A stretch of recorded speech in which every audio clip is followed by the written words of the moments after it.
Hello बच्चों, स्वागत है हमारे इस YouTube के चैनल पे। बच्चों, आज की क्लास में हम लोग क्लास 12 के पृष्ठ रसायन चैप्टर के अगले टॉपिक के बारे में बात करने वाले हैं। इससे पहले बच्चों हम लोगों ने पढ़ा था उत्प्रेरण के सिद्धांत में पहले सिद्धांत की बात किए थे, माध्यमिक यौगिक सिद्धांत। ठीक ना। माध्यमिक यौगिक सिद्धांत जो समांगी उत्प्रेरण की व्याख्या किया था। आज जो हम लोग बात करने वाले हैं बच्चों, विषमांगी उत्प्रेरण का अधिशोषण सिद्धांत। विषमांगी उत्प्रेरण का अधिशोषण सिद्धांत जो होता है बच्चों, ये विषमांगी उत्प्रेरण की व्याख्या करता है। ठीक ना। इसके बारे में हम लोग समझते हैं। यह सिद्धांत विषमांगी उत्प्रेरण की व्याख्या करता है। इसमें होता क्या है बच्चों कि उत्प्रेरक जो होते हैं ना, उत्प्रेरक की सतह पे बहुत अधिक मात्रा में अनेक प्रकार की मुक्त संयोजकताएं पाई जाती हैं। जब उत्प्रेरक की सतह पर अनेक मुक्त संयोजकताएं पाई जाएंगी तो अभिकारक के अणु क्या करते हैं, इस उत्प्रेरक की सतह पर आकर के अधिशोषित होते हैं, यानी उत्प्रेरक की सतह पर आकर के चिपकते हैं। ठीक है। जैसे ही अभिकारक के अणु उत्प्रेरक की सतह पर आकर के अधिशोषित होंगे, आकर के चिपकेंगे, ठीक है, तो अभिकारक के अणुओं की सांद्रता उत्प्रेरक की सतह पर बढ़ने लगेगी। और उत्प्रेरक की सतह पर जैसे ही सांद्रता बढ़ेगी, उस कंडीशन में क्या होगा बच्चों, अभिक्रिया का वेग बढ़ जाएगा। और अभिक्रिया का वेग यदि बढ़ा तो अभिकारक के अणु जो होंगे ये उत्पाद में बदलना शुरू हो जाएंगे, यानी उत्पाद का निर्माण करना प्रारंभ कर देंगे। ठीक है। इस प्रकार से ये अभिक्रियाएं होती हैं। एक एक करके क्या क्या चरण होता है हम लोग समझेंगे। देखते हैं बच्चों, पहले ध्यान दीजिए, विषमांगी उत्प्रेरण का अधिशोषण सिद्धांत, एडजॉर्प्शन थ्योरी ऑफ हाइड्रोजीनियस कैटालिसिस की बात करें तो हमने इसमें बताया कि यह सिद्धांत विषमांगी उत्प्रेरण की व्याख्या करता है। किसकी?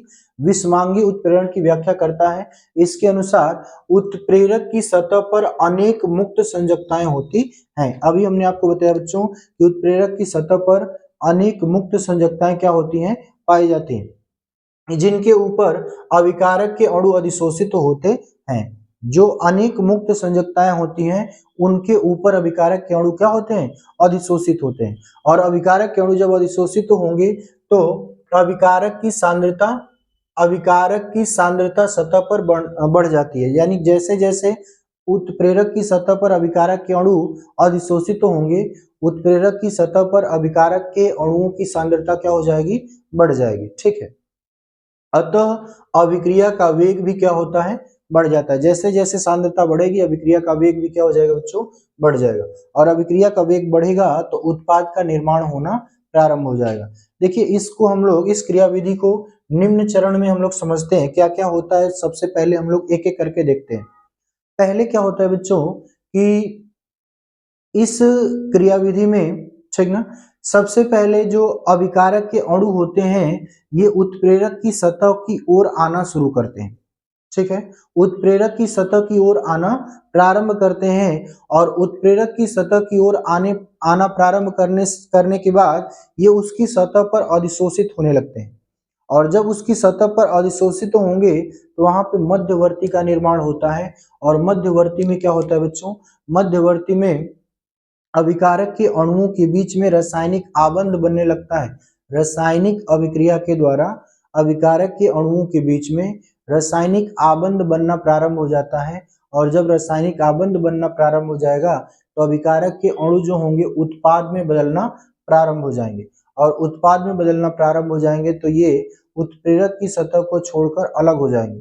और जैसे उत्प्रेरक की सतह को छोड़कर अलग हो जाएंगे तो उत्प्रेरक की जो मुक्त संयोजकताएं वो फिर से रिक्त हो जाएंगी और वहां पर दूसरे अभिकारक के अणु आकर के फिर अधिशोषित होंगे और फिर मध्यवर्ती का निर्माण होगा और ये फिर किस में बदल जाएंगे, उत्पाद में। ठीक ना। तो इस प्रकार से ये प्रोसेस चलता है बच्चों। देखते हैं हम लोग पहला पॉइंट।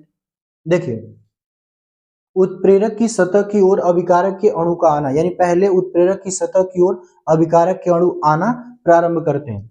अभिकारक के अणुओं का अधिशोषण आने के बाद ये अभिकारक के अणु उत्प्रेरक की सतह पर क्या होने लगते हैं, अधिशोषित होने लगते हैं, इसके सतह पर चिपकने लगते हैं।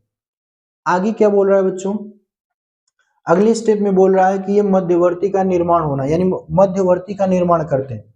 जैसे ही उत्प्रेरक की सतह पर अभिकारक के अणु चिपक गए तो ये रासायनिक अभिक्रिया के द्वारा अभिकारक के अणुओं के मध्य रासायनिक आबंध बनना प्रारंभ हो जाएगा, यानी मध्यवर्ती के मध्यवर्ती में ये रासायनिक आबंध का निर्माण करते हैं, ठीक ना। रासायनिक आबंध का निर्माण करने के बाद ये क्या करेंगे बच्चों, उत्प्रेरक की सतह पर उत्पाद का निर्माण करते हैं, ठीक ना। उत्प्रेरक की सतह पर ये उत्पाद का निर्माण करते हैं, यानी उत्पाद में बदलना प्रारंभ कर जाते हैं। और जब ये उत्पाद में बदलना प्रारंभ कर देते हैं तो उत्पाद उत्प्रेरक की सतह से अलग हो जाते हैं, यानी जो उत्पाद होते हैं वो उत्प्रेरक की सतह से क्या हो जाते हैं, अलग हो जाते हैं। इस प्रकार से अभिकारक के अणु उत्पाद में परिवर्तित होते हैं और ये इसकी क्रियाविधि समझाया जाता है, ठीक है। तो बच्चों ये हम लोगों ने देखा विषमांगी उत्प्रेरण की अधिशोषण सिद्धांत के बारे में हम लोगों ने बात किया, विषमांगी उत्प्रेरण का अधिशोषण सिद्धांत। अब इस सिद्धांत का महत्व क्या होता है एक एक करके उसको समझते हैं। पहला पॉइंट देखेंगे, यह सिद्धांत उत्प्रेरक की मुक्त संयोजकताओं की व्याख्या करता है, यानी ये जो सिद्धांत होता है उत्प्रेरक के सतह पर जो मुक्त संयोजकताएं पाई जाती हैं, ठीक ना, उनकी व्याख्या करता है कि इनके द्वारा उत्पाद कैसे बनता है।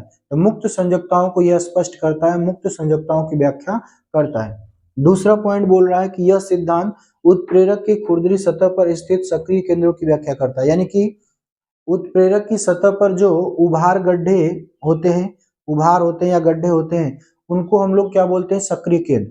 तो सक्रिय केंद्रों की व्याख्या करता है कि ये सक्रिय केंद्र जो होते हैं किस प्रकार से अभिकारक को उत्पाद में बदलने में अपनी भूमिका निभाते हैं, ठीक ना, उनकी व्याख्या करता है। आगे हम लोग बात करेंगे बच्चों, ये जो सिद्धांत होता है उत्प्रेरक वर्धक और उत्प्रेरक विष दोनों को पूर्ण रूप से व्याख्या करता है कि ये किस प्रकार से कार्य करते हैं, यानी कि इस सिद्धांत के द्वारा उत्प्रेरक वर्धक और उत्प्रेरक विष दोनों की क्रियाविधि को स्पष्ट रूप से समझाया जाता है। ये इस प्रकार से उत्प्रेरक वर्धक कार्य करता है और इस प्रकार से उत्प्रेरक विष कार्य करता है, ठीक है। दोनों की क्रियाविधि को ये समझाता है, ठीक है। अगले पॉइंट में क्या बोला जा रहा है बच्चों कि यह सिद्धांत के अनुसार उत्प्रेरक की सतह पर अभिकारक के अणु अधिशोषित होते हैं और उत्पाद का निर्माण करते हैं, यानी पहले होता क्या है, उत्प्रेरक की सतह पर अभिकारक के अणु आकर के अधिशोषित होते हैं और जैसे ही अधिशोषित होंगे तो ये किसका निर्माण करेंगे बच्चों, उत्पाद का। उत्पाद का निर्माण कैसे करेंगे, अभी हम लोगों ने एक एक करके सभी स्टेप देखा, ठीक ना। अभिकारक के अणु उत्प्रेरक की सतह पर आकर के अधिशोषित होंगे, अधिशोषित होंगे तो मध्यवर्ती के द्वारा ये रासायनिक अभिक्रिया में रासायनिक आबंध का निर्माण करेंगे। रासायनिक आबंध में अभिकारक के अणु किस में बदलेंगे, उत्पाद में, ठीक है। उत्पाद का निर्माण करते हैं। आगे बोल रहा है और उत्प्रेरक की सतह से अलग हो जाते हैं, जैसे उत्पाद बनेगा उत्प्रेरक की सतह से क्या हो जाएंगे, अलग हो जाएंगे, जिससे उत्प्रेरक की पुनः मुक्त संयोजकताएं मुक्त हो जाती हैं। जिससे क्या होगा, जब उत्प्रेरक की सतह से उत्पाद बनकर अलग होगा तो उत्प्रेरक पे जो मुक्त संयोजकताएं थी, जहां पर अभिकारक के अणु पहले जाके अधिशोषित हुए थे, वहां पर क्या होगा बच्चों, संयोजकताएं फिर से मुक्त हो जाएंगे, क्योंकि वहां के अणु किस में बदल गए, उत्पाद में, और उत्पाद में बदल गए तो वहां की संयोजकताएं क्या हो जाएंगी, मुक्त हो जाएंगी। और मुक्त संयोजकताएं हो जाती हैं जिससे दूसरे अभिकारक के अणु उस पर क्या होने लगते हैं, अधिशोषित होने लगते हैं, और दूसरे अभिकारक के अणु उस पर अधिशोषित होंगे तो फिर से ये उत्पाद का निर्माण करेंगे। ऐसे अभिक्रिया चलती है। तो बच्चों ये हम लोगों ने देखा विषमांगी विषमांगी उत्प्रेरण का अधिशोषण सिद्धांत क्या होता है और इसकी विशेषताएं या महत्वपूर्ण बातों के बारे में हम लोगों ने देखा। अब आगे हम लोग आने वाले अगले वीडियो में इसके अगले टॉपिकों को कवर करेंगे बच्चों। तब तक के लिए धन्यवाद।